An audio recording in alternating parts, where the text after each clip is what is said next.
Greetings, my name's Kaloom, and I'll be going over the Blood Queen Lana'thel encounter in ICC25. This encounter is the biggest gear check in ICC25 yet. Ideally, the raid should consist of 18 DPS, 5 healers, and only 2 tanks. With 18 DPS, each player needs to be doing roughly 10,000 DPS to beat her in Rage Timer. Queen Lana'thel has 2 phases, a ground phase and a very short air phase. The only ability that tanks need to worry about is Blood Mirror. This ability will be applied to the closest player to the main tank, obviously the off tank. The damage that the main tank receives will be mirrored to the off tank. The off tank cannot mitigate any of this damage, but the less tank the main tank takes, the less tank the off tank takes. This would encourage the use of a block tank as the main tank. Lana'thel will be randomly hitting ranged players with Twilight Blood Ball. This deals roughly 9k damage, but splashes to anyone within 6 yards, spread out. Periodically, Lana'thel will be casting Pack of the Darkfallen. This ability links 3 players together with a red beam.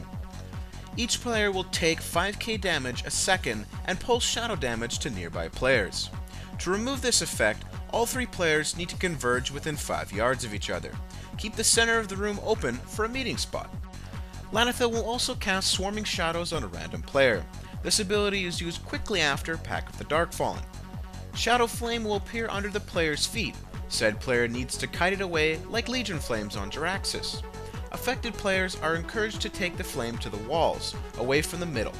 Swarming Shadows equal fire. Fire is bad, stay out of fire.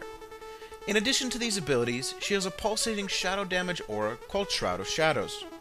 Each player in the raid will take 4.5k shadow damage every 3 seconds. This damage increases as the fight goes on. To meet the extremely high DPS requirement for this encounter, there is an additional challenge that helps bring the Blood Bitch down. 15 seconds into the encounter, she will bite a player, dealing 10,000 damage. Once bitten, the player will be affected by Essence of the Blood Queen, which will increase damage dealt by 100% for 1 minute. Additionally, the player will heal for 10% of damage caused. After 1 minute, the player will be affected by Frenzied Bloodlust. Your action bar will turn into one ability, Vampire Bite, and you have 10 seconds to bite another player. If you do not bite another player within this time frame, you will become mind controlled for the rest of the encounter, which, if early on, will cause a wipe. Biting another player will refresh your essence for another minute, and obviously provide the bitten player with their own buff. For every bitten player, Lana'thel's Shroud of Shadows aura will pulse for an additional 5% damage. After 5 minutes 30 seconds, she enrages. By this time, all DPS and some healers should be bitten. Only bite the tanks if extremely necessary. Your highest DPS players should be bitten first to maximize their effect. Upon refreshing or receiving the buff, plan your victim ahead of time.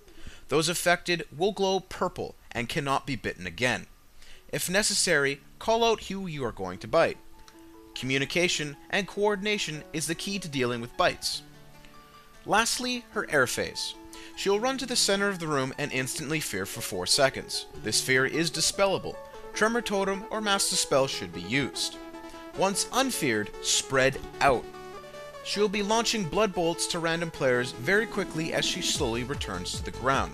Ranged DPS can still hit her, and it is not an aggro wipe. To ensure there is not a mess up with Blood Mirror, tanks need not move. She will enter air phase roughly every 1 minute 15 seconds. This can be tricky for players needing to refresh their bite. Link up when affected with Pack of the Darkfallen, run away from Swarming Shadows, and coordinate those bites. That's it for me. Hope my video helped, and good luck on Blood Queen Lana'thel and ICC25.